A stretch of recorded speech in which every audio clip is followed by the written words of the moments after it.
de fines del siglo XIX, que tuvo algunas intervenciones a lo largo de toda su historia, la última de las cuales comenzó en el año 2004, estuvo a cargo del estudio de Ana María Carrio, e implicó además toda una serie de excavaciones arqueológicas y de búsqueda de documentación sobre la historia de este edificio y del predio que lo contenía, que dio como resultado nuestro museo de sitio, desde donde organizamos esta serie de charlas y visitas. Lo que ustedes están viendo en este momento es el pasaje Belgrano, que conectaba la calle Bolívar con la avenida Belgrano hasta el ensanche de esta última en la década del 50 del siglo XX, que hizo que se perdiera parte de la planta del edificio. Las tareas de restauración, como les mencionaba, las últimas, las que comenzaron en el año 2004, implicaron una serie de intervenciones arqueológicas bastante numerosas, bastante prolongadas en el tiempo, que nos permitieron, como ustedes pueden ver en pantalla, abrir gran parte del subsuelo de este edificio y recuperar objetos y contextos. Sobre todo lo que nos importa es eso, ¿no? Los contextos que se remontan hasta principios de 1600. Realmente los hallazgos fueron muy numerosos, estaban en muy buen estado de conservación, y tenemos la suerte de que han sido integrados al recorrido actual de lo que es museo, hotel, galería de arte, restaurante, todo este complejo hermoso de Casa Lepage, por lo que cualquiera que vaya puede apreciar estas estructuras y estos objetos que están en exposición.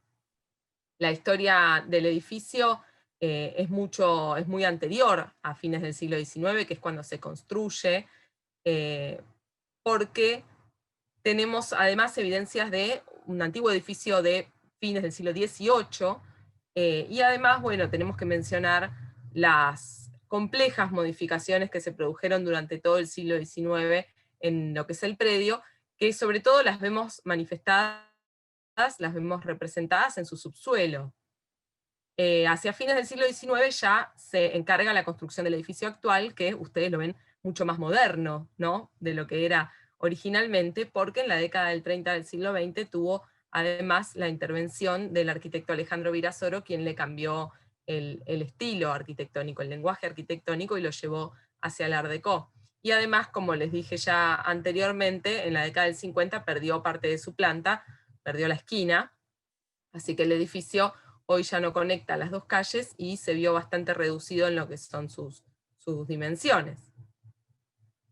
Aquí tienen una pequeña línea del tiempo, donde muy brevemente se cuentan los hitos principales en la historia de este lindo edificio, que además de haber contado con la intervención de Alejandro Virasoro, lo cual ya le da una importancia histórica y arquitectónica bastante relevante,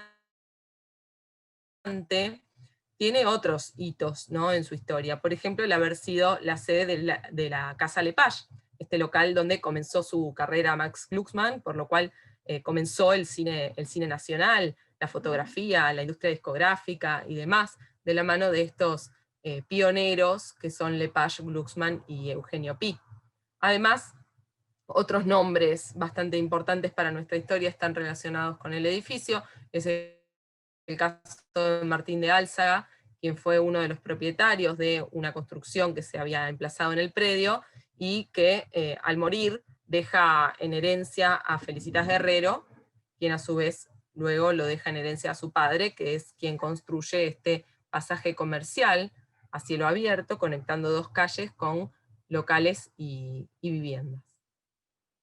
Aquí nos ven a nosotros ahí hurgando, como lo van a ver también a Néstor, que les va a estar contando de lo que estuvo haciendo.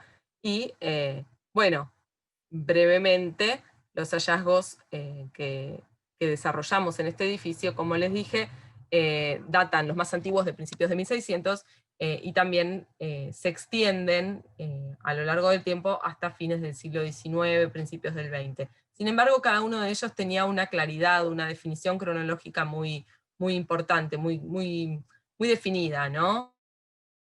Entonces, la verdad que pudimos producir gran cantidad de datos y gran cantidad de información arqueológica a partir de las excavaciones que desarrollamos en este edificio. Aquí lo ven al día de hoy prácticamente,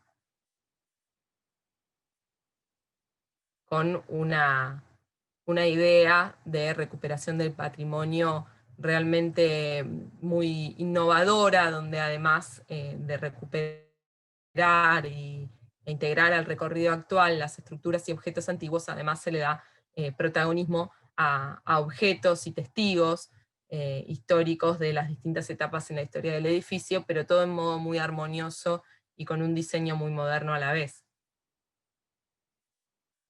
Bueno, habiendo presentado nuestra sede, queremos darle la bienvenida más oficialmente a Néstor. Él es egresado de la Facultad de Filosofía y Letras de la UBA, es además docente, ha realizado numerosos trabajos no solamente en arqueología histórica, sino también en arqueología del periodo prehispánico, como ustedes pueden ver en pantalla, y ha trabajado, entre otras cosas, en arqueología histórica, en las excavaciones en la casa natal de Sarmiento, en la provincia de San Juan, y en otras intervenciones en el patio del Cabildo. Y hoy en día es el responsable de las excavaciones del patio sur.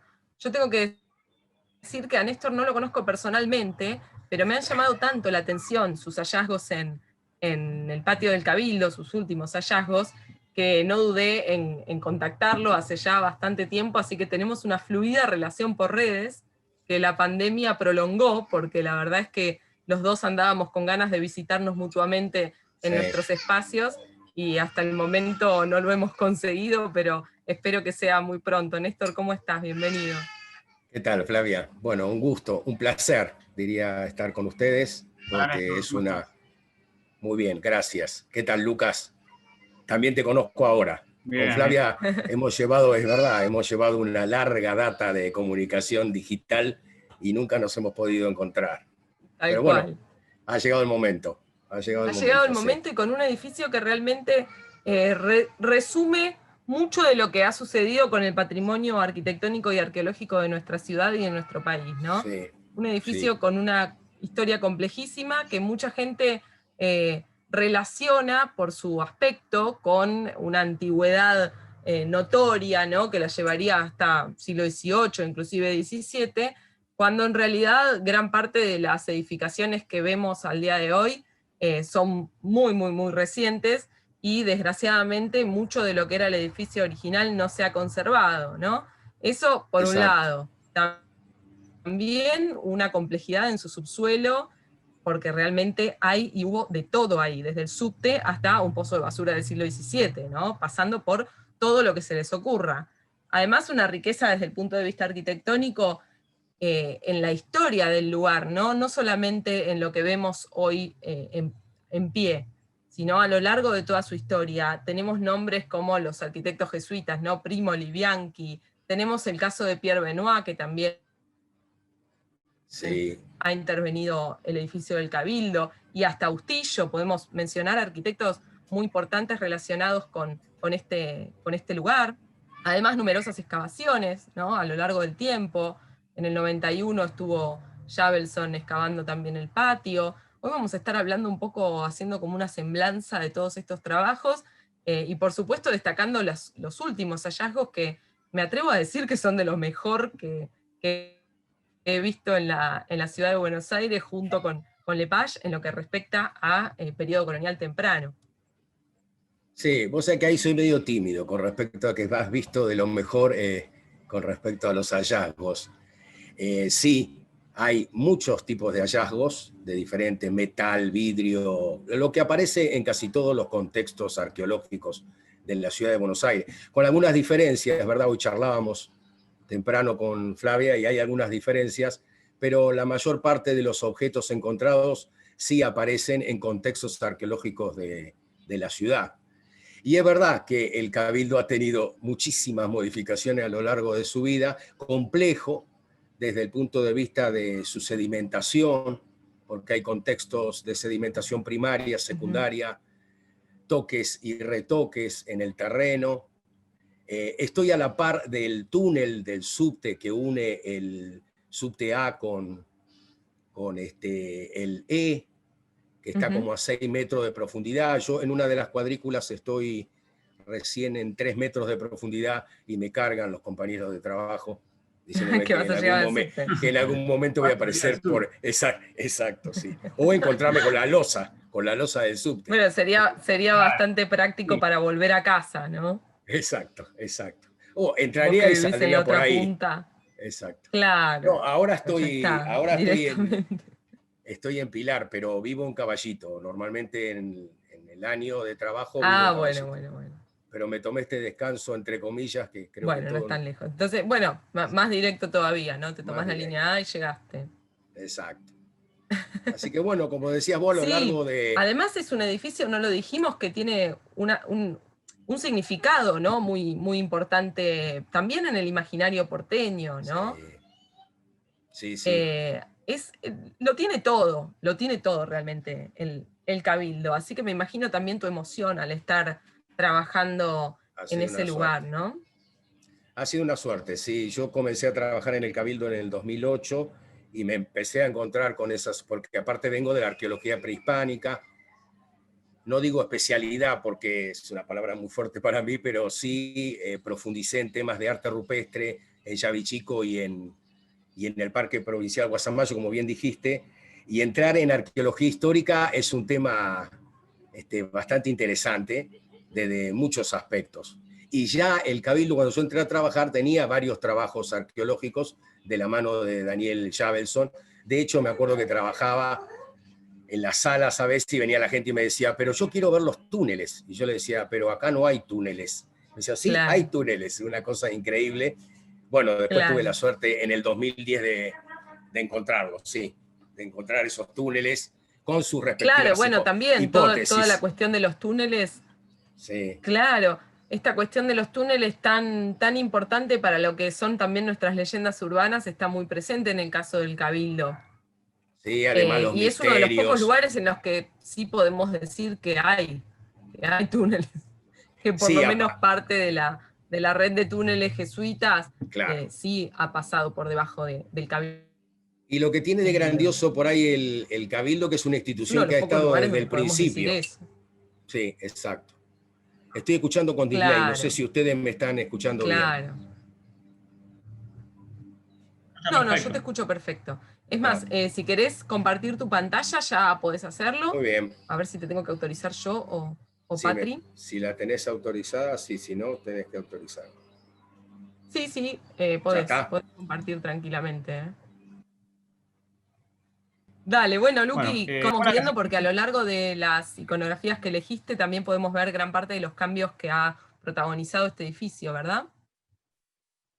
exactamente, sí, o sea, la iconografía ha dejado reflejado cómo fue cambiando a lo largo del tiempo arquitectónicamente la plaza, el cabildo y también la plaza, ¿no? Cómo fue cambiando a lo largo de los siglos. Y bueno, tenemos una iconografía de Carlos Pellegrini, que es del año 1832. Estamos viendo que se llama Cabildo y la Policía, donde se puede observar, digamos, el cabildo, en este momento, lo vemos, digamos, de perfil, de costadito, y al lado el edificio de lo que, lo que era el edificio de la policía, donde actualmente se encuentra el Ministerio de Cultura, el ex edificio de la prensa. Ujú. Ahora no estoy viendo la imagen, estoy viendo la pantalla en negro ahora. ¿Lo ves en Bárbaro. negro? Flavia, te voy a ver No, ahí si está, puedo ahora se compartir ve. ahora, creo haberlo encontrado. ¿Les parece? Estás muteado, amor. Y me dejas Sí, terminar de escribir la imagen y así ya termina, pasamos termina Dale, Lucas de dale, escribir esta y dale, pasamos Lucas. pasamos a tu Perfecto, Lucas. presentación. Dale. Dale. Bueno, acá el cabildo se encuentra, digamos, entero, todavía no ha sido rebanado sus arcos, y contiguo al edificio de la policía, que es donde hoy está actualmente el Ministerio de Cultura, el ex edificio de la prensa, ¿no? Que luego, eso Ujú. parte, digamos, de las salas esas del edificio desapareció para hacer la apertura de Avenida Mayo. Al fondo del cabildo, Ujú. una de las torres de la iglesia San Ignacio, y el edificio de la Recoba Nueva, ¿no? Que, digamos, estaba a un costadito de la Recoba Vieja. Bueno, acá el cabildo en su fisonomía, digamos, colonial, sin modificaciones, con su torre, su campanario, etc. Al lado de la Plaza de la Victoria, digamos, que era cuando estaba la Plaza de Mayo dividida en dos partes. Bueno, y podemos ver ahí a la gente, digamos, en un día cotidiano de la Plaza de la Victoria. Así que bueno, le doy la palabra a Néstor, después vamos viendo otras imágenes para ver cómo fue cambiando físicamente el edificio, ¿no? Bueno, ante todo pido la disculpa de Dale, caso, buenísimo. vamos a ver si sí, podemos... están incluidas en la presentación de Néstor, así que después volvemos. A ver. Ahí entramos, no. No ven nada, ¿no? Que es la actual calle San Martín, y la calle que continúa al fondo era lo que era la calle de la Universidad, que es la actual Bolívar, ¿no? A poquitas cuadras del pasaje Belgrano. Así que está muy cerquita el Cabildo de... Sí. Ahora sí. Estamos ahí nomás. Y en una Buenos Aires todavía muy endamero, ¿no? Ahora sí. Sin las diagonales. Compartir pantalla. Claro, no existían las diagonales todavía. Y bueno, la plaza eran dos partes, ¿no? No existía todavía la Plaza de Mayo. Recién se va a unificar en 1873. Mirá que estás autorizado, ¿eh? Ah, Néstor. perfecto. A ver. Perdón, Luqui. Sí, no hay problema. No, que le contaba que a partir de 1883, cuando se derribó la Nueva Vieja, quedó unificada con Plaza de Mayo. Del otro lado estaba la Plaza de Mayo. Bien, bueno, varios pintores. Ahora sí. Con el Cabildo. No. Sí, perfecto, sí se ve. Sí. Va a tardar un poquito, gracias, Patricia. Pero está. Muy bien. Bueno, aquí también esta acuarela, creo que es de Emerick, ¿puede ser? Emerick Vidal. Emerick Vidal. Sí, exacto. Exactamente, pero casi más de frente.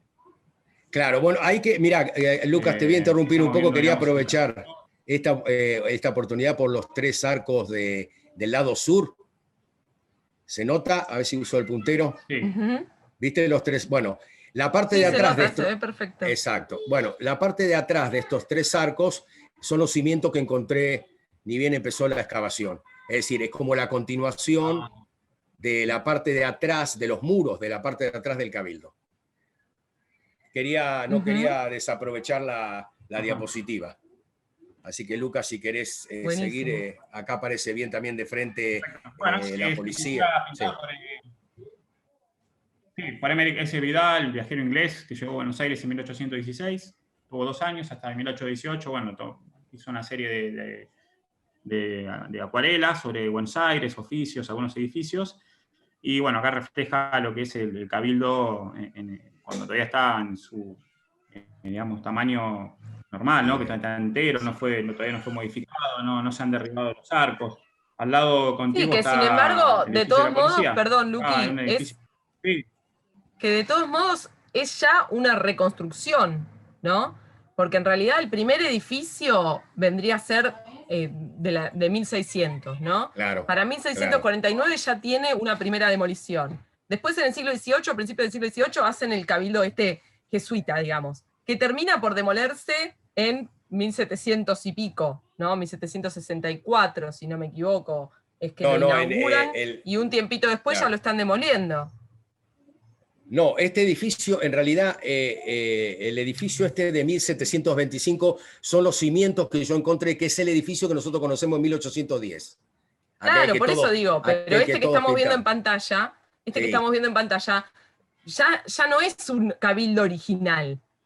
Si es que eso alguna vez si es que alguna vez podemos decir cuál es el original. Exacto, en realidad, sí podemos. El cabildo funciona en el fuerte, ¿no? Hasta 1607. Después se muda a esta manzana, y de lo que quedó de 1600, de esta primera edificación, y ni siquiera de la del siglo XVIII, queda mucho a la vista, ¿no? Es decir, que esta imagen que vemos en pantalla, que más o menos se parece a la que uno por el Villiquen suele dibujar y redibujar, que corresponde a los acontecimientos de 1810, y que es como es una de las imágenes que más tenemos en la cabeza, como la del Cabildo, en realidad es un Cabildo ya posterior. Claro. Sí. Pero sin modificarse como se fue modificando después, ¿no? Que se le derribaron los arcos, etcétera, para... Exacto. Claro, de la Todavía se ve entero. Todavía se ve entero. Se ve entero. ¿Te paso la próxima Y bueno, diapositiva, Lucas? Bueno, sí, sí, por favor. bien, Bueno, este ya es el pasado mitad del siglo primer... XIX, Claro, claro, el primer daguerrotipo. exacto. Hay 8 daguerrotipos nomás, están guardados en el Museo Histórico Nacional, no hay más daguerrotipos en Buenos Aires. Después el resto son todas fotografías ya de los fotógrafos que fueron llegando a Buenos Aires para fotografiar su progreso y su crecimiento y su vida cotidiana. Está dañado lamentablemente está rayado el daguerrotipo. Se ve, ahí donde estás vos con el puntero, Néstor, Sí. ahí, digamos, la información es que son los batallones correntinos digamos, que llegan después del movimiento del 11 de septiembre de 1852, ¿no? Es cuando Claro. Esa revolución se separa a Buenos Aires, digamos, de la Confederación. Pero bueno, la fuente está tan dañado el daguerrotipo que son visibles apenas, ¿no? Porque son como unas manchas negras. Exacto. No se distinguen. La pirámide de Mayo, que estaba del lado en su lugar original, que todavía no se había corrido, estaba del lado de la Plaza de la Victoria, ¿no? Claro, daba enfrente, bueno, de la catedral en aquel entonces, la pirámide de Mayo. Todavía no había sido corrida. Bueno, la plaza, exactamente. Sí, sí, sí.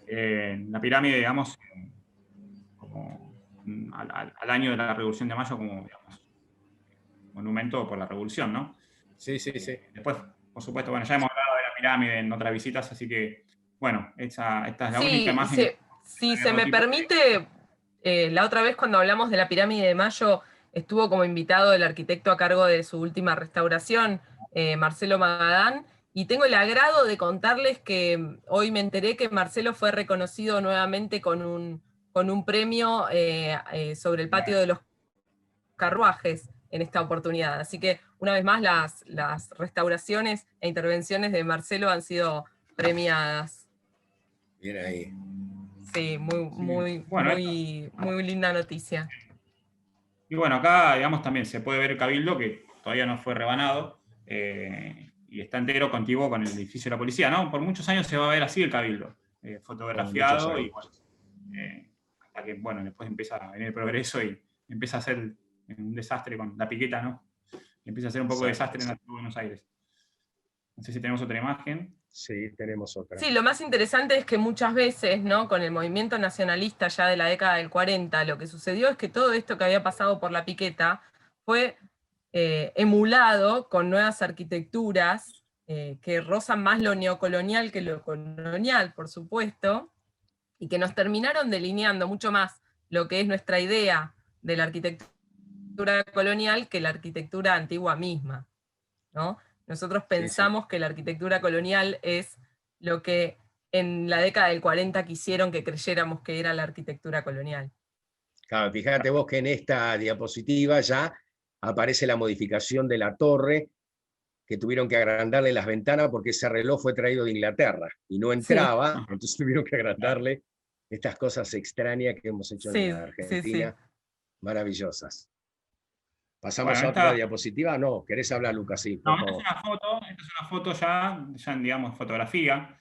El autor se llama Carlos Fredericks, un viajero, digamos, que llega a Buenos Aires, de estos fotógrafos que, junto a Alejandro Whitcomb y Alejandro Junior y otros más, empiezan a llegar a Buenos Aires para fotografiarla. Acá, digamos, es la Plaza de la Victoria. Plaza de la Victoria en el año 1852. Fotografía. Podemos ver la pirámide, la Plaza de la Victoria con árboles, nada que ver con lo que hoy es la plaza.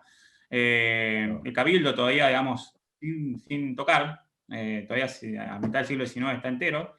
Y bueno, la pirámide ahí en el medio, las torres de la iglesia de San Ignacio, ya tienen las 2 torres. El reloj de Cabildo ahora está en la torre norte de San Ignacio. Un gran reloj, ¿eh? Un gran reloj. Se encuentra que está desarmado, no es que está colocado. Voy a decir que está colocado porque nosotros tenemos un reloj que perteneció al Cabildo que está en la torre de la iglesia de San Ignacio. Claro, sí, está ahí. De ese mismo hablabas, Lucas. Sí, claro. Ok. Y bueno, acá, digamos, todavía por ahí está Altos de Lorriaga, que es el lugar donde trabajo yo, en el Centro de Interpretación de Arqueología, que hoy todavía, de las pocas edificaciones, casas de alto que se conservan en la ciudad, y la Recoba Nueva, ¿no? Que es, digamos, una recoba comercial que se construye después de la Recoba Vieja, digamos, para los negocios, etcétera, ¿no? Todavía acá la plaza todavía no es Plaza de Mayo. No. Recién en el 1883, como se había mencionado anteriormente, cuando se unifica. Exacto. Bueno, Pasamos a otra diapositiva, Lucas. dale. Bueno, Y acá, bueno, interesante. acá ya, ¿qué pasó acá? No parece que había... Acá nos volvimos Italia. No. Oh, repentinamente. Parece que acá no fuimos. sí. Exactamente. Acá ya nos vamos asociando a lo que va a ser la Avenida de Mayo, Claro. ¿no? Toda esta movida de la generación del 80, de la mano. Claro. Sí, sí. Acá podemos ya ver a la izquierda, abajo, las vías del tranvía. Eso ya ahí lo que es la actual Hipólito Yrigoyen, antigua calle de la Victoria. Y un cabildo, una torre altísima, como de 10 metros, más o menos. Una intervención de Pedro Benoit. Sí, Benoit. Sí. Esta fotografía en 1889 se construye esta torre de 10 metros, más o menos. Enorme. Parece mentira que alguien haya decidido demoler esto, ¿no? Después. Cómo fueron cambiando los criterios a lo largo del tiempo. Es que cuando le quitaron los 3 arcos del ala norte, esa torre era imposible de mantener. Además de que quedaba horrible, ¿verdad? Como fachada. Claro, quedaba asimétrica por completo. Por completo. Claro. Ahí todavía tenemos las 5 arcadas de cada lado que no se tocaron. Y bueno, y un balcón muy de estilo italiano, ¿no? Ya no se ven las rejas coloniales ni nada por el estilo. No parece el cabildo. En otras imágenes directamente en la torre, o si esto, ¿qué es? No parece. No parece el cabildo, es verdad. Bueno, esto iba en consonancia, discúlpame Luca, esto iba en consonancia con la ideología de la generación del 80 de borrar todo el pasado colonial y entrar directamente con puertas abiertas hacia Europa. Muchísimo que ver con eso. Esta es una foto de de Alejandro Whitcomb, que bueno, su colección es una de las más importantes de Buenos Aires y se encuentra en el Archivo General de la Nación. Whitcomb fue, digamos, como el más importante en lo que es fotografía de Buenos Aires. Creo que tiene alrededor de 150.000 negativos en el Archivo General. Cambiamos de imagen. Sí. Esta la agregué yo de 1895. Claro. Acá se había abierto la Avenida de Mayo y ya había perdido la torre y los 3 arcos del ala norte. Exactamente. Ahí donde está el edificio de la prensa, es donde estaba, digamos, donde continuaba el edificio de la policía, ¿no? Exacto. En realidad, hasta aquí llegaba el Cabildo y luego aparecía, ocupa parte de la Avenida de Mayo y otra parte, claro, de lo que hoy es la esquina del gobierno de la ciudad. Y bueno, ya podemos ver la Plaza de Mayo, ya está unificada, ya no existen más la Plaza de 25 de Mayo ni la Plaza de la Victoria, ya tenemos una sola plaza. Y bueno, con las fuentes, algunas de esas fuentes se encuentran en la Avenida 9 de Julio. En esos intercambios de arquitectura, ¿verdad? Sí, que siempre nos escandalizan tanto, pero nos olvidamos que en realidad vienen de hace tanto tiempo, ¿no? Siempre nos rasgamos las vestiduras cada vez que mueven un monumento de un lugar al otro, que recolocan, que en realidad estas cosas vienen pasando desde siempre, ¿no? Desde que cada monumento ha sido emplazado, que ha tenido siempre relocalizaciones. Muchas tienen que ver con una funcionalidad, pero creo que las más tienen que ver con el valor simbólico de los espacios y de los lugares para cada uno de los gobiernos de turno. Exacto. Así que habrá que aprender a vivir con ello, me parece, porque dentro de todo hay, de todos modos, por supuesto, legislaciones que protegen determinados edificios y monumentos que no pueden ser violadas, pero en los espacios que dejan estas legislaciones vamos a tener que entender al patrimonio como una arena de disputas en las que a veces las decisiones no las compartimos, pero puede suceder. Exacto. Y sucede, y me parece también interesante ver por qué pasan esas cosas, qué está queriendo decir cada uno de los actores que participan en estos procesos, ¿no? Porque me parece que esos mensajes son más interesantes que dónde está el monumento en sí. Sí, los grupos sociales se empujan, lo hemos tenido a lo largo de la historia argentina, eso es real, eso es real. Sí, sí, Vamos bueno, a ver, ahí acá, los nombres de las calles, ¿no? Bueno, fíjense que exacto. si al Cabildo le ha pasado tantas cosas, y es el Cabildo, imagínense qué Sí, no puede sí. pasar, ¿no? Bueno, acá perdió ya por la apertura de la Diagonal Sur, los 3 arcos, que bueno, en este momento está la excavación, pero antiguamente estaban estos 3 arcos. Ahora ya quedó así, sin torre. Hubo una disputa, si no mal recuerdo, a comienzos del siglo XX, que lo querían derrumbar y la Nación hizo como una especie, el diario La Nación, de una movida entre los ciudadanos de la ciudad de Buenos Aires, y bueno, terminó siendo lo que después vamos a ver, ¿no? Y que es en la actualidad. Se salvó, Casi no. exacto. Exacto. Bueno, esta es la movida de 1940. Lucas, ¿querés agregar algo? Sí. No, algo había leído, digamos, sabía que sí, que lo habían querido derrumbar totalmente, lo habían querido demoler para que no exista más, pero bueno, estuvo todo este movimiento para poder rescatarlo, ¿no? Porque es un monumento, digamos, importante para la historia de la ciudad, y bueno, Sí. lo vuelve a reformar Busquiazo, ¿no? Busquiazo 1940. Fíjate vos que aquí 1940 atrás... le vuelve a dar la Sí, forma, digamos, antigua que tenía. claro, aparentemente como colonial. Fíjate que dejó toda la plaza abierta hacia Avenida de Mayo, que hoy está el edificio del año 60, que después lo vamos a ver. Claro, Y acá al final, si ustedes ven, era el antiguo calabozo de hombres, que actualmente está la Comisión de Monumentos Históricos hoy. Claro. Y en este Y del lugar... otro lado hay una medianera. Exacto, ahí ¿no? está, sí. Del lado Digo, sur vendría a ser, exacto. donde había viviendas y Claro, locales. 4 casas municipales, exacto. Bien dicho, hasta Flavia, los sí. 70. Al año 78 exactamente, y fueron derrumbadas. Que el Cabildo vendió ese sector, ese territorio, para hacer más cárceles, en 1804, 1805.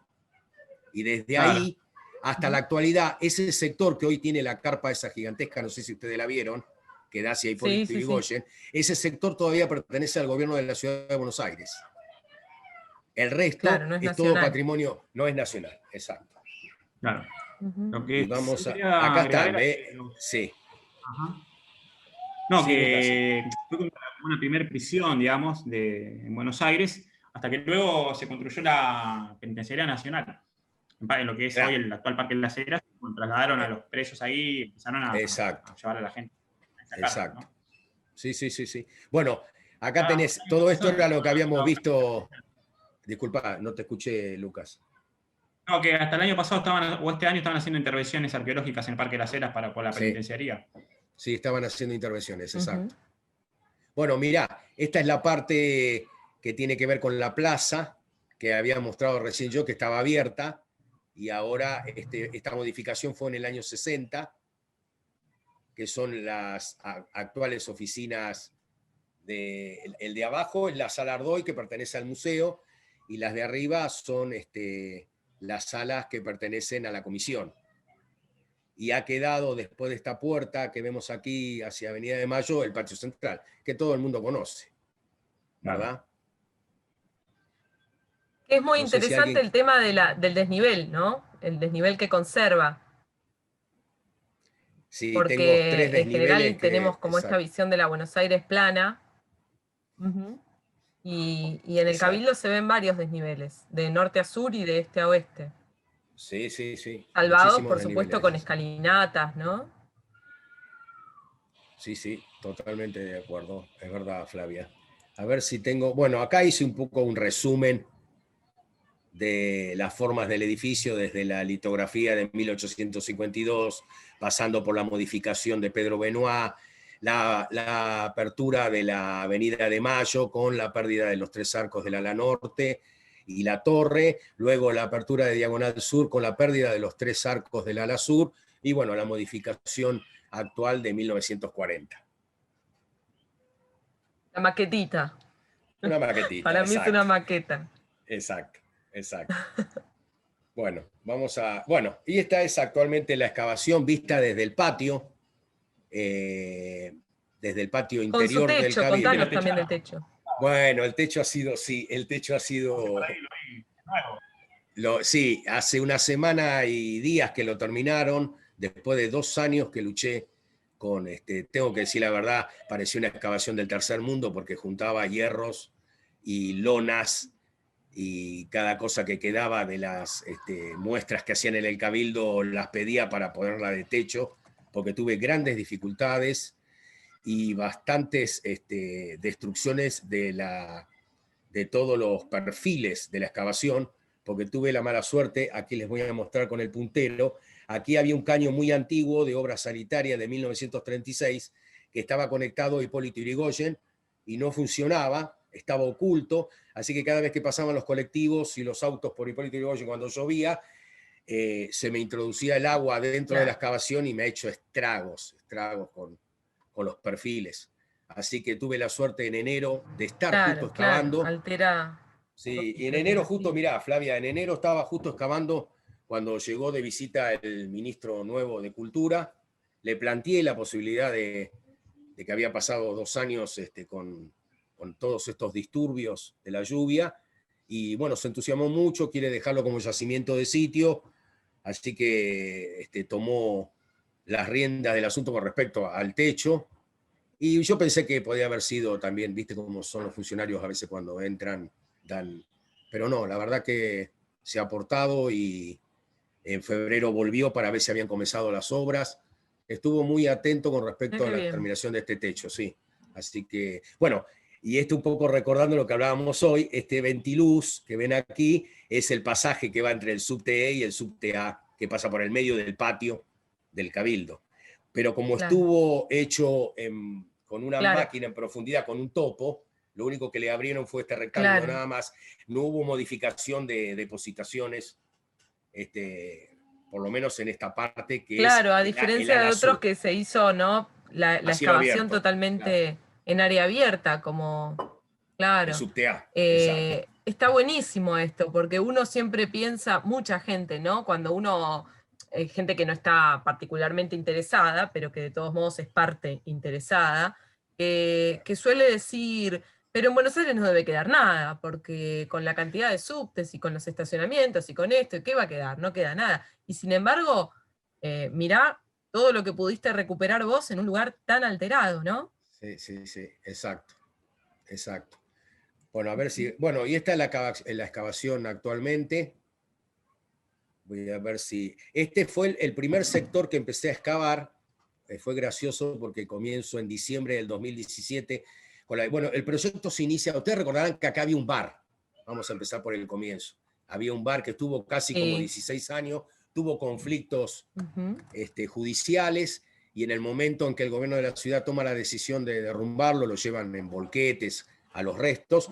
Justo estaba el director nacional de museos y le planteé la posibilidad de presentarle un proyecto para encontrar los cimientos del antiguo Cabildo, que de hecho hoy puedo decir que esta es una de las partes más originales del Cabildo de 1725, que es el que casi prácticamente, salvo las modificaciones enormes que le hizo Benoit, es el edificio que se originó en esa época y que ha pasado por la Revolución de Mayo. Claro. Por ejemplo, este cimiento que ustedes ven aquí sería como la base de la tercera arcada, el asiento de la tercera arcada estaría aquí. Estas 4 baldosas que ustedes ven aquí son de mitad del siglo XIX, francesas, son digamos, la parte de la base de una de los ingresos de la modificación de Benoit.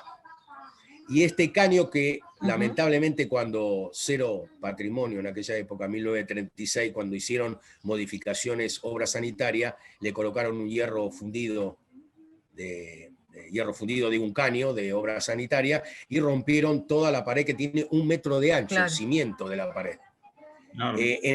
En este pozo de sondeo, bueno, ahora me Sí. lo está tapando, no lo voy a mover. Recuerden, para ver si se va la línea, está el La pozo de barrita residuos. de zoom. Claro, exacto. El pozo de residuos que ven ahí Ahí al está. final, que comenzó a aparecer una vez que llego a los 2,25 metros del muro, lo interesante de este pozo de residuos, que está por debajo del muro, es decir, todavía no lo he terminado de excavar, quiere decir que el muro ha sido excavado arriba de parte del pozo de residuos. Y esta pared, como les contaba, hace la diferencia entre el interior del cabildo y el exterior. Y esta parte de cimiento que ustedes ven aquí fue atravesada también por un caño de hierro fundido de 1936 y unía, este era un pasillo, que unía, no traje el plano en este momento, hubiera sido interesante, que unía el patio de la cárcel de mujeres que estaba en este sector con el patio que hoy es central, que todos conocemos cuando entramos al hall central del Cabildo y pasamos al otro lado. Todo este sector ha sido un lugar de mucha circulación. Ha mantenido un techo en su momento, cuando, por supuesto, para mantener el primer piso del Cabildo, pero ha sido siempre de circulación. Acá no hubo calabozos ni nada por el estilo. Y ha sido la cuadrícula que más cantidad de objetos culturales me ha dado. En su comienzo, al costado de este muro, a 60 centímetros hacia el oeste, prácticamente es sedimentación primaria, depositación primaria. Luego, ustedes pensemos que aquí está la zanja que se hizo para colocar el caño de hierro fundido. Pero de 60 centímetros para aquí, piezas grandes, que eso da una idea de que no ha sido perturbada, sino que ha sido en descarte original. De hecho, una de las cerámicas que vamos a ver, la encontré en este sector aproximadamente a 1 metro. Sí, decime, Flavia. Le contesto a Valentín, en general estas estructuras, estos depósitos que se pudieron conservar, justamente se conservan por haber sido subterráneos. Se trata de pozos de residuos. La gente antes, en lugar de descartar sus residuos con un sistema de recolección domiciliaria que los llevaba a un lugar común, ¿no? Como puede ser al día de hoy el SEAMSE, los descartaba en su propia propiedad o en espacios, estos espacios liminales, ¿no? Como los huecos o las zanjas, todos los baldíos, el costado del río, pero en general se hacía dentro de excavaciones, es decir, se hacía un pozo más profundo, menos profundo, una cubeta, un pozo estructurado, un pozo pago, un pozo gratis, no importa, pero se hacían en general en pozos, porque luego además se cubrían con ceniza para evitar malos olores, o directamente con tierra, ¿no? Y por eso gran parte de los objetos más antiguos los encontramos, porque de haber estado al nivel, los hubiéramos perdido, ¿no? Sí, lo hubiéramos perdido. Eso un poco para responder la pregunta que hacía Valentín al chat. Y me parece interesante también destacar que, bueno, todas estas intervenciones que se desarrollaron durante el siglo XIX fueron muchísimo menos destructivas para lo que es el patrimonio en general que las que se hicieron después, ¿no? En siglo XX y XXI. Porque no había palas mecánicas. Entonces la gente hacía solamente la zanja de cimentación, que la hacía a mano, y ¿para qué la va a estar haciendo mucho más ancha de lo que le correspondía? Si bien es ancha, porque como vos bien dijiste, son muros anchísimos para lo que solemos usar ahora, no llega a afectar completamente el depósito precedente. Eso también es la suerte que tuvimos en Casa Lepage, donde también nos pasa que los pozos de basura del siglo XVII han sido atravesados quizás por un muro del siglo XIX, pero que no los alteró del todo. Y los objetos que vos encontrás a 20 centímetros del muro del siglo XIX son 200 años más antiguos y están impecables, están como, nadie los ha tocado, como nuevos, exacto. ¿no? Sí. Esa la suerte, ¿no? De alguna manera. La pala del obrero ha pasado por al lado, ni lo vio. Al haber sido a mano, creo que nadie hubiera querido excavar de más. No, exactamente. Bueno, aquí lo interesante, mirá, en este lugar, que ya estamos en el interior del Cabildo, encontré una letrina. Ustedes saben que la letrina, bueno, es un lugar maravilloso para los arqueólogos porque vamos a ver qué cantidad de abundancia de artefactos vamos a encontrar. Hasta el momento la excavé a 2 metros de profundidad, se cegó a finales del siglo XIX, casi comienzo del siglo XX, y la cegaron con todos los escombros de los 3 arcos que derrumbaron, o parte, por supuesto, de los escombros de los 3 arcos que derrumbaron del ala sur. A los 2 metros 10 aproximadamente me empecé a encontrar con materia fecal, y el tema es que como producto de la cantidad de lluvia que me entraba tuve que parar, y espero ahora poder continuar cuando esto ore y seque, porque vos sabés que es muy peligrosa, muy peligroso los gases de la materia fecal. Sí.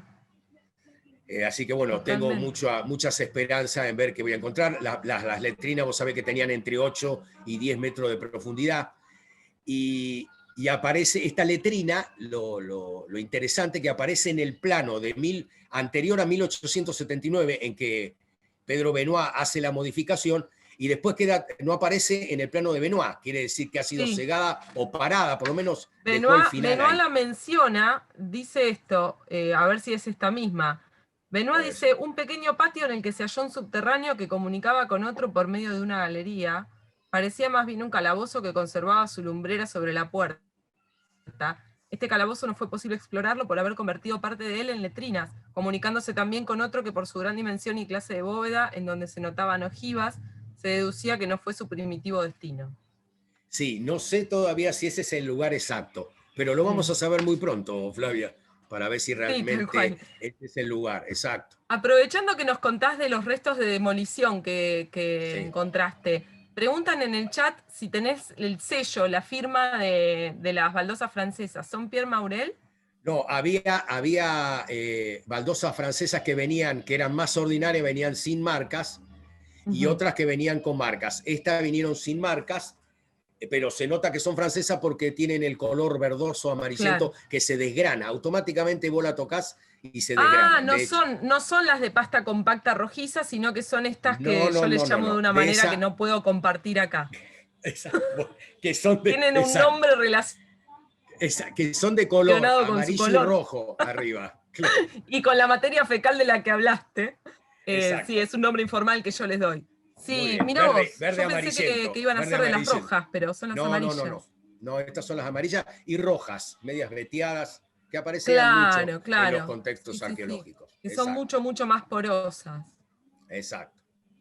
Bueno, aquí, porque creo que ahora me va a tocar, no me acuerdo, uno de los objetos encontrados, desde donde yo estoy señalando con el puntero, atravesaba como a 10 centímetros del comienzo de la excavación un caño de fibrocemento que dentro tenía un cable de alta tensión, también totalmente desconectado. Bueno, debajo de ese caño de fibrocemento, y por supuesto con todo el revuelo de materiales que eso implicó, porque los obreros hacían zanjas y luego la volvían a tapar con la misma tierra. No, era el plano. Bueno, aquí tenemos el plano que hicieron para el techo, yo lo aproveché para mostrárselo. Aquí tenemos la letrina, que ellos la hicieron en forma circular, pero la letrina es ovoide. Claro. No tengo algún antecedente de letrina en forma ovoidal. Vos por ahí, Flavia, has leído o escuchado. Yo hasta ahora no he visto de esa forma. No, he escuchado de pozos ovoidales, pero no necesariamente letrinas. Sí, bueno, hemos trabajado pozos ovoidales que siempre los relacionamos con pozos de agua. Exacto. Pero sí, es perfectamente plausible. Y aquí está el pozo residuo que les comentaba. Estos son los 2 muros que habíamos visto ya en la excavación real. Bueno, y vamos a pasar a uno de los objetos, no digo el más importante, pero llama mucho la atención. Este es un escudo de bronce repujado que tiene el número 2 y un sol, como ven, en la parte superior. Tiene palmas de laureles hacia los costados. Lo interesante de este escudo, o gorrión también llamado, es que perteneció a un soldado, probablemente del regimiento número 2, que circuló entre 1810 y 1812, finales de 1812, antes de que comenzara la asamblea del año 13, que dejó sin efecto toda la simbología que teníamos hasta ese momento y apareció por primera vez el escudo nacional. ¿Por qué digo esto? Porque un escudo similar, y que he estado tratando de ver si no se lo ha llevado algún particular, lo ha encontrado Greslevin cuando hizo las excavaciones en los túneles de la Manzana de las Luces. Y aparecía en su escritorio, en una de las fotos que él tiene, aparecía el escudo en su escritorio y explicó que lo había encontrado en uno de los túneles. Este regimiento 2 era como paralelo al regimiento 1 de Patricios, que todavía está en la actualidad, y también participó de la toma de Montevideo y del noroeste argentino, junto con el regimiento 3 de ex arribeños y el regimiento 4, que no, si no mal recuerdo, era de ex montañeses. Muy lindo escudo, iba colocado o en la parte del sombrero aquí arriba, o quizás también aquí en el hombro, al buen estilo de jinetas militares. Perteneció a un soldado, porque tenemos muchas pinturas de oficiales de la época y no tenían este tipo de escudo, así que probablemente haya pertenecido a un soldado raso. ¿Dónde lo encontré? Debajo de este caño de fibrocemento que te digo, que probablemente los obreros, cuando abrieron la zanja y la taparon de vuelta, no lo vieron porque es bastante grande. Claro. Tiene este tamaño. No lo puse con la regla y frau, porque quería que se vea bien y tenía una foto con la regla que era muy lejana. Pero se puede ver bien la forma, el sol característico, el anverso y el reverso. Muy lindo. Bueno, aquí tengo un cincel. Este también es un objeto llamativo, Flavia, porque es un cincel de base cobre, probablemente realizado con bronce estanífero, y mantiene los dos filos todavía. Es decir, que no se lo utilizaba como un cortafierro, claro, sino que se lo utilizaba con la mano. Es relativamente pequeño, y buscando antecedentes sobre este cincel, los encontré muy parecidos, como ven estos dos aquí, en la quebrada de Humahuaca, en un trabajo realizado por Carlos Angiorama, que ya tuvimos algún tipo de comunicación con él, que pertenecen, estos dos y toda esta cantidad de objetos pertenecen al yacimiento Los Amarillos, en Quebrada de Humahuaca, que ha trabajado mucho Carlos Angiorama. Muy, muy parecido. Bueno, ahora con el tema de la pandemia no lo puedo hacer, pero tengo muchísimas ganas de hacerle un análisis metalográfico para saber qué cantidad de cobre y estaño tiene. Para ver esencialmente... ¿Y este en qué contexto? Este lo encontré porque parece bien antiguo, ¿no? Sí, este lo encontré en un contexto primario, al borde del muro, que les había mostrado anteriormente, que es tranquilamente del siglo XVIII. Aproximadamente a unos 60 centímetros entre el cruce de los dos muros, el muro que va hacia el oeste y el que sigue a continuación de la parte posterior del Cabildo. Un objeto muy, muy interesante. No sé si habrá habido Bueno, vos otro. estás re familiarizado con la estratigrafía del sitio, pero yo me atrevería a decir que hasta puede ser anterior. Bueno, sería de buena mano. Yo todavía estoy que es del siglo... Digamos, este objeto ha sido descartado a mi criterio cuando se armó el edificio en 1725, pero puede ser anterior, probablemente, puede ser. Descartado anteriormente. Con el edificio que vos hablabas, que empezó a edificarse en 1604, creo que como en 1680 fue derrumbado. ¿Te acordás que hubo un edificio, el primero del Cabildo, que incluso se le había incorporado dos torres? Probablemente pertenezca a los contextos de ese edificio. Pero por ahora seguro me animo a decir primer tramo del siglo XVIII. Es decir, juntamente con la construcción del edificio de 1725. Y probablemente haya pertenecido a alguno de los indígenas, de los tantos indígenas que trabajaron junto con los negros esclavos en la construcción y reconstrucción del Cabildo, que por supuesto fueron invisibilizados. O sea que he leído de ida y vuelta los acuerdos del Cabildo, donde contaban cómo se estaba trabajando en este edificio de 1725, y hablan de un solo indio, el indio ladino Diego le llaman. Y yo digo, si el indio ladino Diego hizo la cantidad de artefactos, o por lo menos parte de artefactos que he encontrado en esta construcción, la verdad, si no le llamamos invisibilización a eso, no sé a qué otra cosa. Pero bueno, un interesante objeto. Bueno, aquí encontré al comienzo del pozo de residuos que le habías comentado, encontré estos perdigones de plomo pertenecientes a armas de avancarga. Fueron los únicos 2 perdigones que he encontrado o objetos que estén relacionados con armas hasta el momento. Que muy probable en el Cabildo deben aparecer más, porque era una institución de ese tipo, ¿no? Que albergaba ya sea o policías o militares en su momento. Ustedes saben que estos perdigones tenían 2 maneras de hacerlo. Una eran con moldes y otra eran tirándole el plomo fundido al agua, que salía a veces en forma de lágrima, y por supuesto la destreza en el tiro era mucho menor. Tuvimos que esperar que después aparecieran las armas de avancarga y luego el famoso cañón estriado, que era un poco el que le daba la dirección a los proyectiles. Bueno, y aquí traje algunas de las mayólicas europeas, porque dije, no, el pasaje de Lepage tiene muchísima mayólica europea, así que yo vengo con lo más grande bueno, pero la de la izquierda que mostrás casi seguro que es catalana y nosotros no tenemos catalana. Mirá. Yo a veces prefiero... Pero igual te interesante, lo digo así. Sí, a mí ¿sabes qué me parece que es? Santo Domingo azul sobre blanco. Bueno, me da mucho la sí, impresión, ¿no?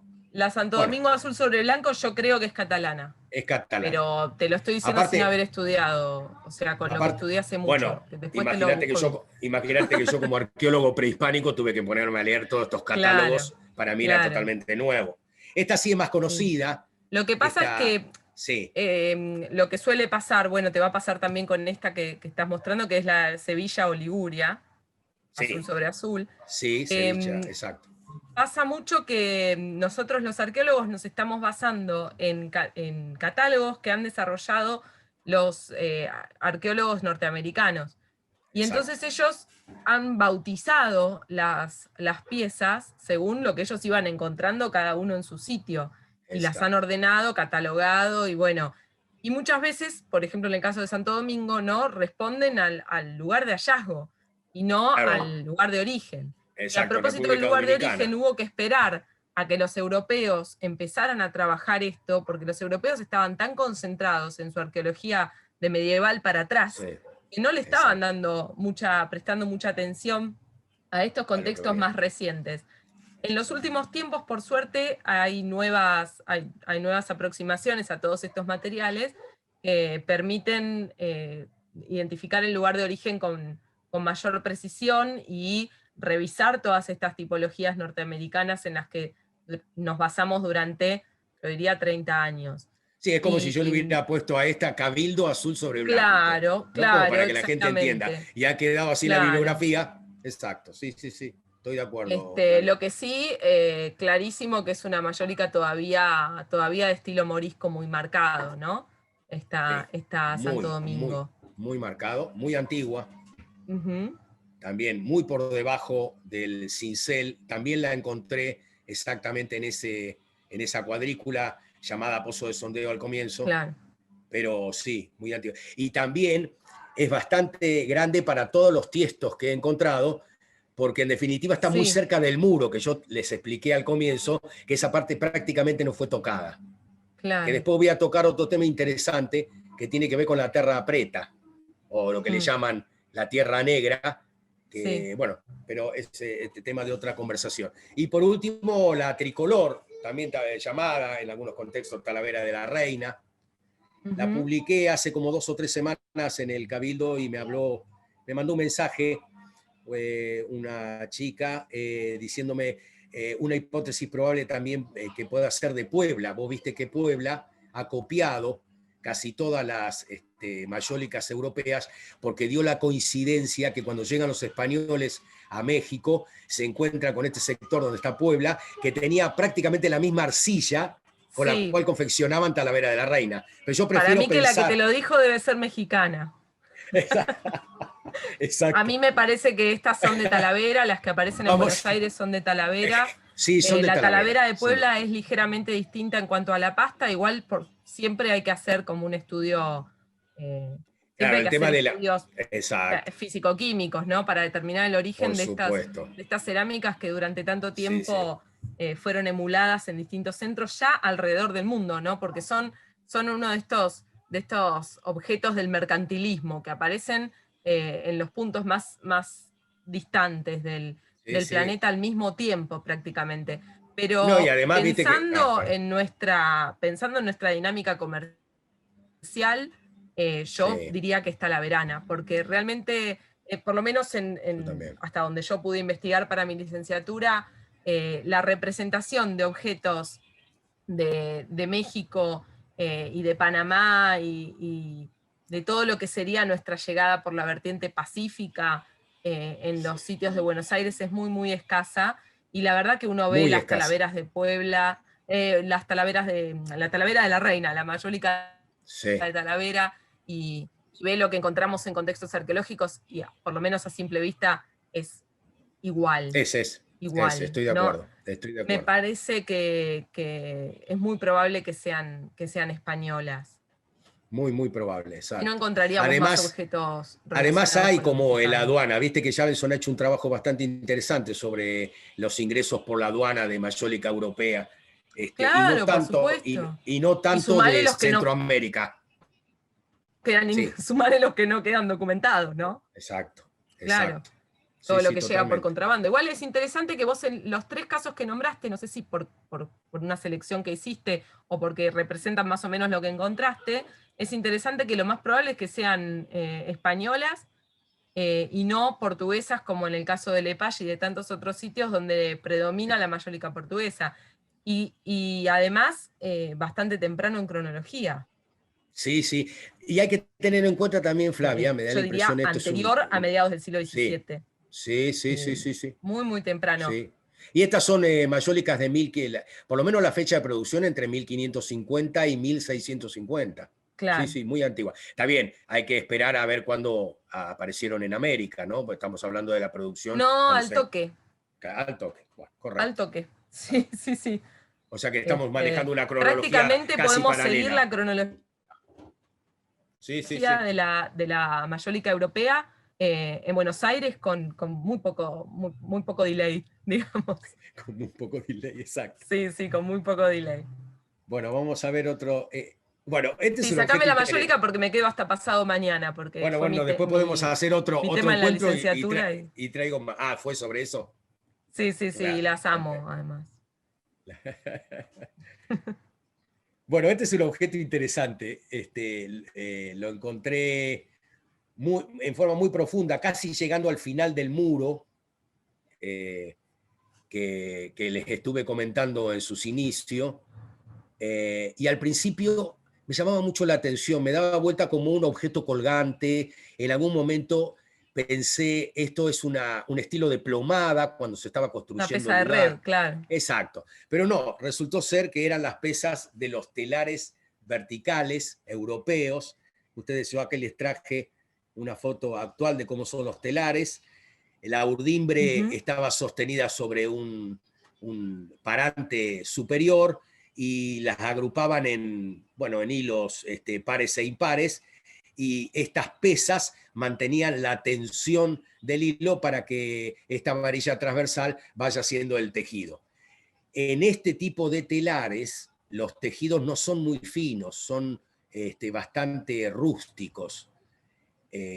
Yo no dejo de pensar en mi imaginación, por supuesto no tiene esto una prueba científica, pero tenemos varios paños en el Cabildo originales que lo usaba el alférez real cuando Ujú. salía a la Plaza de Mayo, y porque tener un telar en la institución Cabildo y que por lo menos se le haya desarmado esta pesa es muy extraño. La otra que queda también es que se la haya utilizado como plomada en su momento, pero por supuesto estos son juegos de la imaginación de un arqueólogo que no lo debería decir en este lugar, pero que apasionan. Yo Así creo que que tendrías que barajar también la hipótesis de que lo que vos estás encontrando en ese contexto sea anterior a la construcción del primer cabildo. es muy probable, pero yo soy como muy temeroso a la hora de estipular un tipo de cronología hasta que no tenga algunos detalles. Claro. Pero te acompaño, igual te acompaño, si te tengo que decir la verdad, te acompaño en esa Sí. lectura. Bueno, y aquí llegamos a la cerámica indígena. Y voy a hacer una aclaración. Llevo aproximadamente más de 2.000 objetos encontrados y casi 1.300 son de cerámica indígena. Por eso hoy hablaba de la invisibilización con respecto a los pueblos originarios. Como ¿Sabés verán, que Sí, dime. No, me emocioné. El asa que estás mostrando, esta asa en la oreja, que además Sí, está como si fuera como acordelada con estas incisiones, ¿no? está Que no tiene acordelada nada que con... ver con el cuello guaraní que se ve acá, que es de estas cosas, estas combinaciones magníficas que nos da la arqueología colonial. Yo la había visto solo en Casa Lepage hasta ver esta pieza hoy Mira, acá. por eso te emocionaste. Me Muy bien. recontra emocioné porque Tenía- estas asas en orejas que no Claro. tienen nada que ver con nada y que yo creo que muy probablemente tengan que ver con la influencia afro en la cerámica Para mí mal llamada también. hispano-indígena. Va a llamar hispano-indígena. Está buenísimo que haya otro registro de eso. Exacto. Bueno, mira que esta tiene el cuello con decoración ubicular. La tuya con Pero decoración divertido, ubicular también. Claro, claro. pero Bueno, divertido. O sea, es exacto. una mezcolanza hermosa. Muy Porque en linda, general, sí. para esto, esta bueno, yo estoy Una señalando y fusión. nadie me ve, pero esta del centro Ahí. tiene el cuello Sí, bueno, invertido, tiene el cuello exacto. típico de Sí, la urna, de la urna sí, guaranítica, mientras que la de la sí. derecha tiene cuello No pero lo tiene. invertido, Exacto. más Bueno, como una jarrita. esta la quiero dejar para el final porque es como, esta es la niña mimada del yacimiento, que ya voy a llegar, para dar un poco de misterio a la charla. Aquí Sí, también encontramos, ¿ves? Tiestos. que Este tiesto tiene tiene que esas ver con el escamitas además, cepillado, ¿no? claro, claro, exacto, corrugado. Sí, El cepillado, y aquí tenemos cerámica unguicular por sobre el cepillado. No tengo que manera de también. aumentar. También han encontrado en la page. Sí, sí, pero además creo que no tiene mucho que ver con las combinaciones de técnicas decorativas que se ven en los sitios guaraníes prehispánicos, No, sino no tiene que que ver. toda esta combinación nosotros hemos Sí. encontrado, por ejemplo, pintura y unguiculado en la misma pieza, Mirá, unguiculado y cepillado en la misma pieza, unguiculado e inciso en la misma pieza, cosas que unguiculado y denotan inciso. estas múltiples Sí, sí, sí. influencias de una Sí, sociedad sí, sí. multiétnica, ¿no? Y no, Exacto. está Bueno, y aquí buenísimo. también esta olla no restringida con cepillado, como a veces lo llama Javelson Buenos Aires cepillado. Mm. Bien. Bueno, y aquí llegamos a la niña mimada de la excavación. Voy a contar una historia interesante.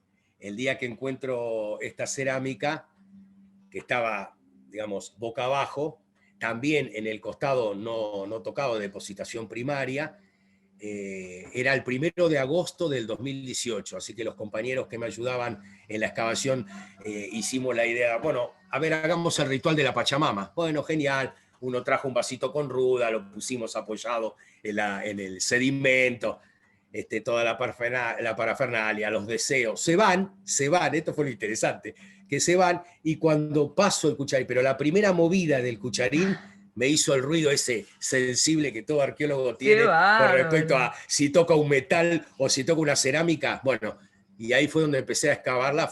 Para mí fue muy emocionante, porque también tiene una historia. Después de que fue publicada, me llaman... Claro, te la regaló la Pacha. Sí, me la regaló Exacto, gracias por decirlo.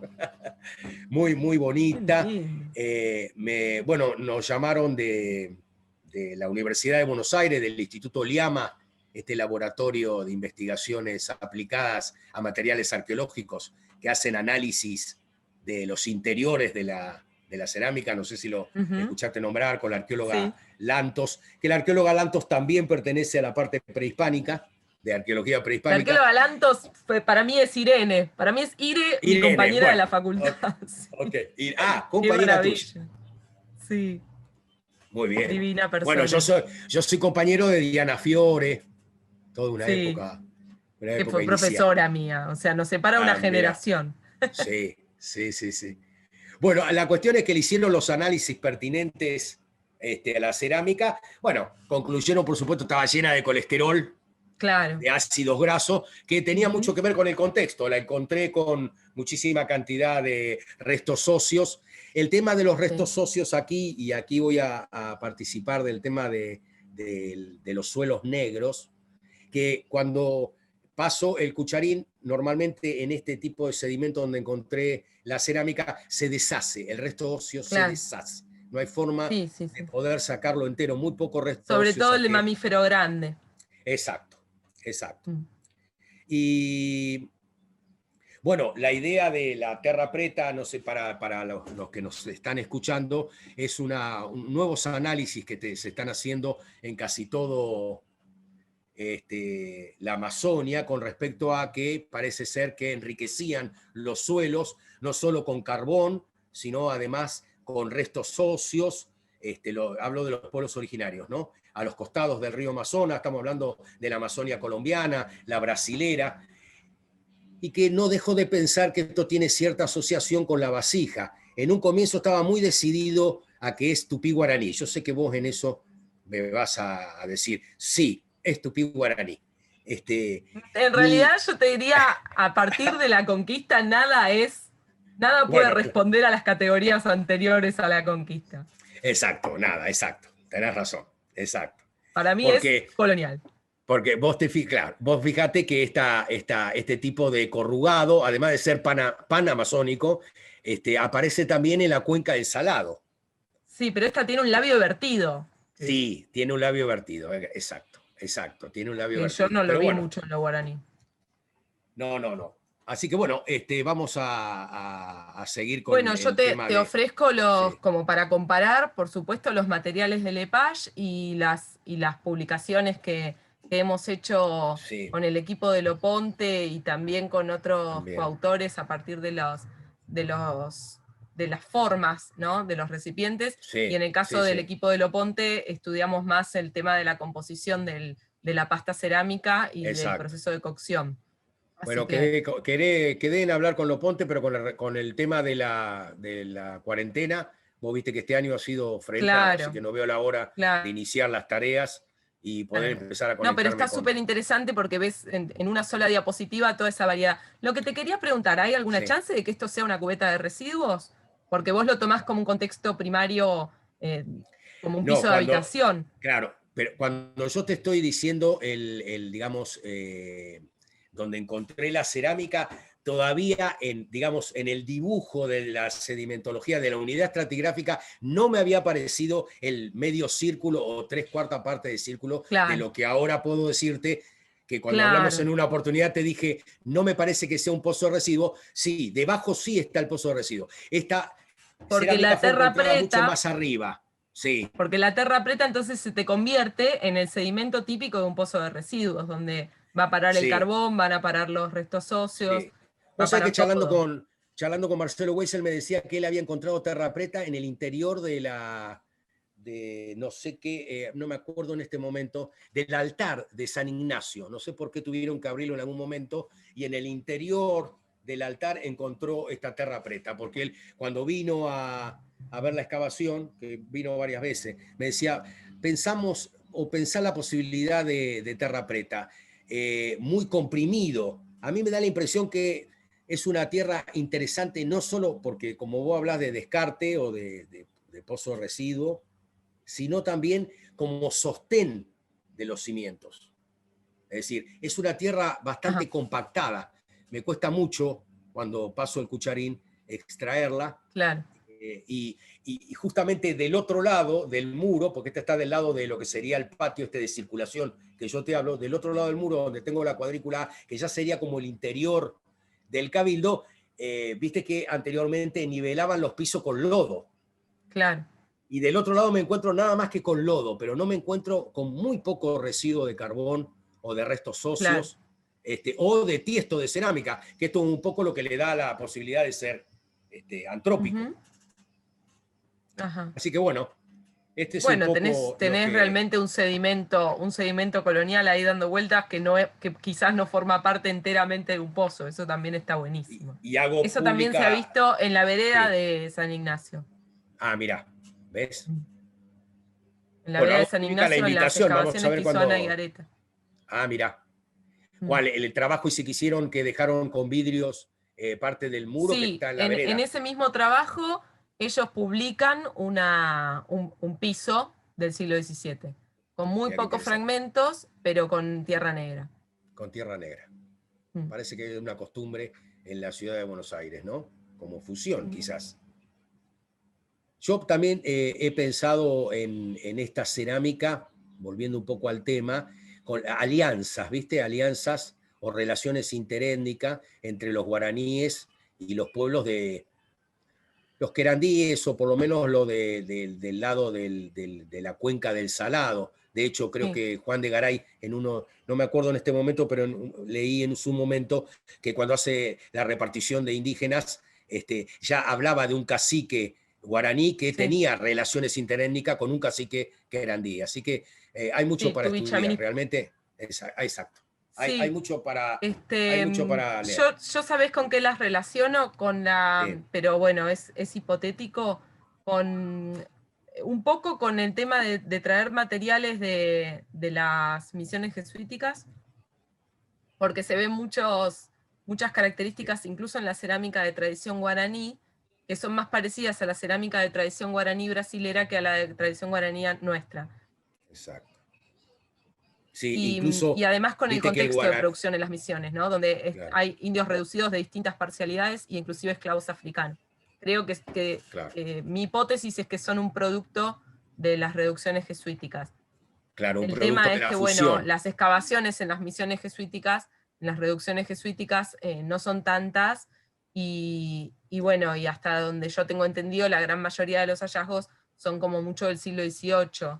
En el Claro, caso de Loreto, por ejemplo, que hay hallazgos muy lindos de pozos de claro, basura, son del siglo XVIII.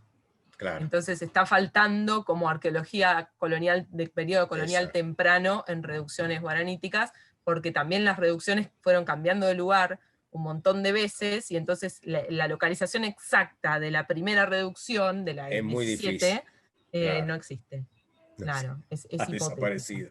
Claro. Claro. Y eso es lo que nos está pasando.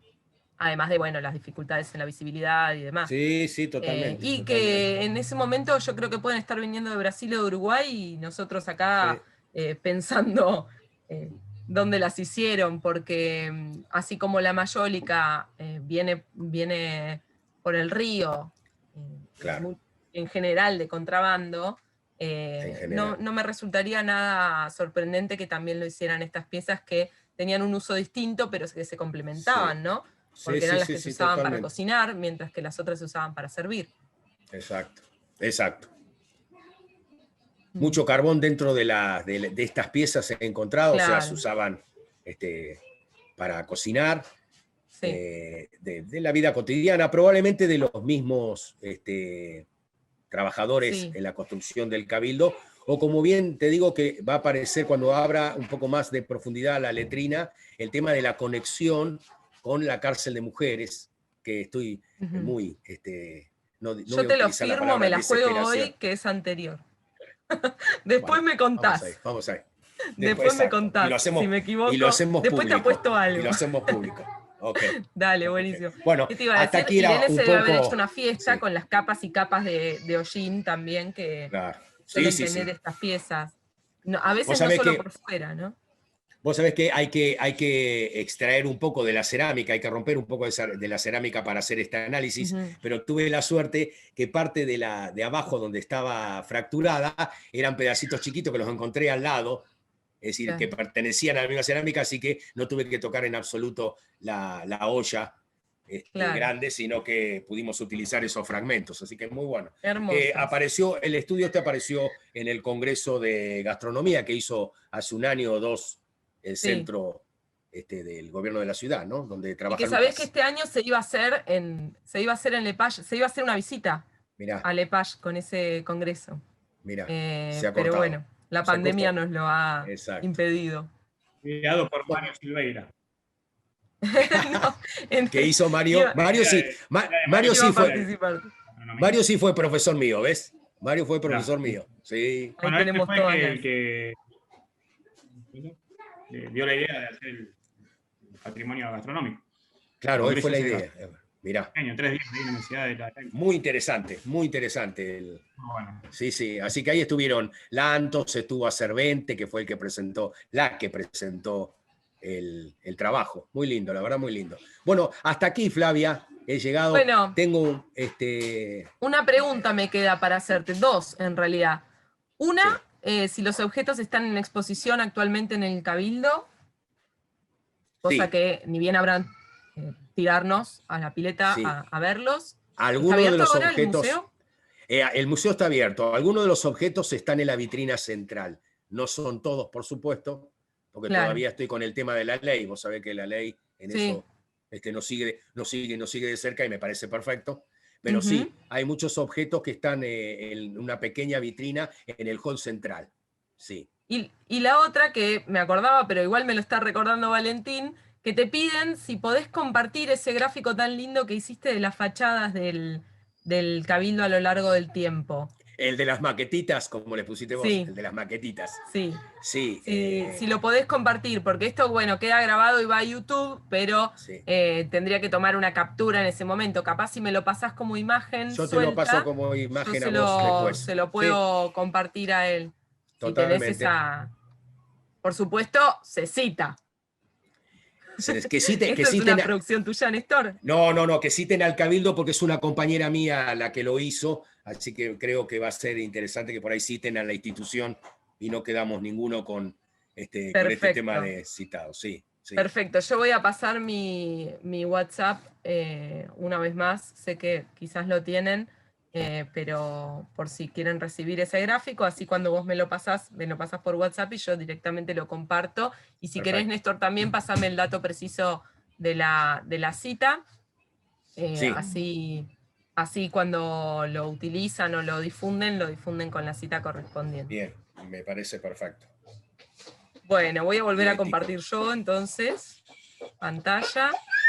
Vamos a pegar un salto viendo nuevamente algunos de los daguerrotipos para, bueno, ya agradecerle a Néstor por habernos acompañado y habernos compartido tanta información.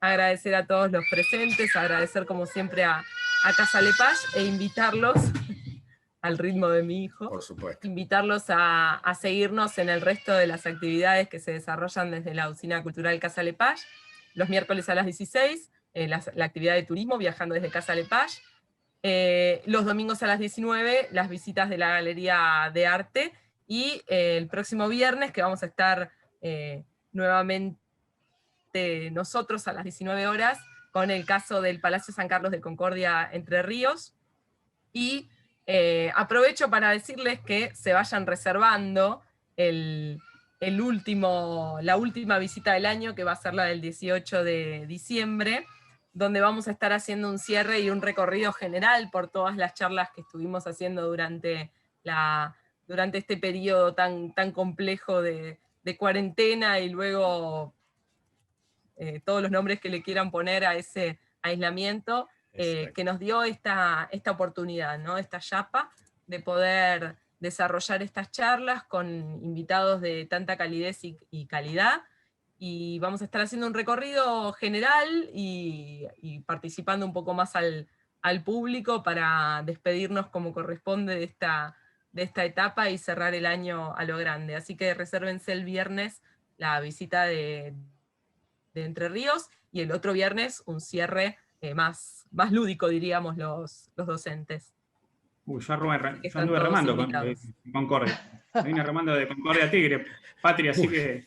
No, otra vez.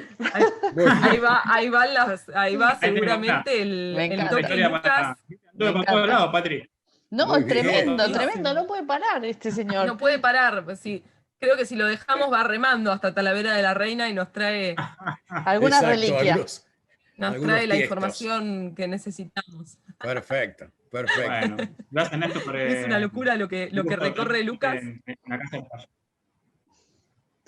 Bueno, Bueno. yo quería, si me permiten, dar un agradecimiento al director nuevo del Cabildo, Horacio Mosquera, y a todos mis compañeros, que en definitiva, en forma directa o indirecta, siempre me han ayudado en la excavación. Por No quería supuesto. dejar pasar este momento de agradecerles profundamente, y a todos los que me han estado escuchando, que la posibilidad, por lo menos, de visualizar estos trabajos que son tan importantes y que, bueno, es lindo compartirlos. Gracias, Me Flavia. alegro Gracias, mucho que Luz. hayas ido acá. Patricia. Patricia, Julián, Gaby. Bueno, Gabriela. gracias a vos, la verdad que es impresionante. Buen fin de semana Muy a bueno. todos. Chau. Buen fin de semana a todos, ahí les Gracias. dejamos las redes. Gracias a todos. Adiós. Hasta luego.